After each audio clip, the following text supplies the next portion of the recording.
2 மாசத்துக்கு மேல ஆயிருச்சு. டியூஸ்டே அன்னைக்கு முருகன் கோவிலுக்கு போயி, இன்னைக்கு எந்த எக்ஸ்கியூஸும் நான் சொல்லாம, கண்டிப்பா கோயிலுக்கு போயிறணும் அப்படின்னு சொல்லிட்டு எனக்கு நானே சொல்லிட்டு, எல்லா வேலையும் சீக்கிரம் முடிச்சுட்டு, இன்னைக்கு கிளம்பி முருகன பார்க்க போயாச்சு. சின்ன வயசுலருந்து எனக்கு ஒரு ஆசை இருக்குது. என்ன அப்படின்னு பார்த்தீங்கன்னா, கோவிலுக்கு அந்த கூடை கொண்டு போவாங்க இல்லையா?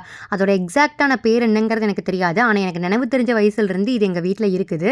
எப்ப எங்க அம்மா கூட கோயிலுக்கு போனாலும், அதான் எங்க ஊருக்குள்ள இருக்கிற கோயிலுக்கெல்லாம், பக்கத்துல கோயிலுக்கெல்லாம் போனா, அம்மா இதுல தான் வந்து தேங்காய் பழம்லாம் வச்சு கொண்டு போவாங்க. அத வந்து தூக்கிட்டு போறதுக்கு ரொம்ப பிரியப்படுவேன். ஸோ ரொம்ப நாளைக்கு அப்புறம் வந்து பார்த்திங்கன்னா, இந்த கூடையில மறுபடியும் நான் வந்து எல்லாத்தையும் வச்சு நான் கோயிலுக்கு கொண்டு போனப்ப, சின்ன வயசுல எந்த அளவுக்கு நான் ஹேப்பியா ஃபீல் பண்ணுவேனோ, அதே மாரி தான் இன்னைக்கு ரொம்ப ஹேப்பியா ஃபீல் பண்ணேன். போய் வந்து நல்லபடியா சாமி கும்பிட்டுட்டு, நம்மளுக்கு வந்து ஒரு வீடியோ எடுக்க வேண்டியது இருந்துச்சு. ஸோ அந்த வீடியோலாம் எடுத்து முடிச்சுட்டு வீட்டுக்கு வந்துட்டு ஆஸ் யூசுவல் வந்து ஆர்டர்லாம் இருந்துச்சு. ஸோ அது எல்லாத்தையும் பேக் பண்ணி ரெடி பண்ணியாச்சு டிஸ்பேட்ச் பண்ணுறதுக்கு.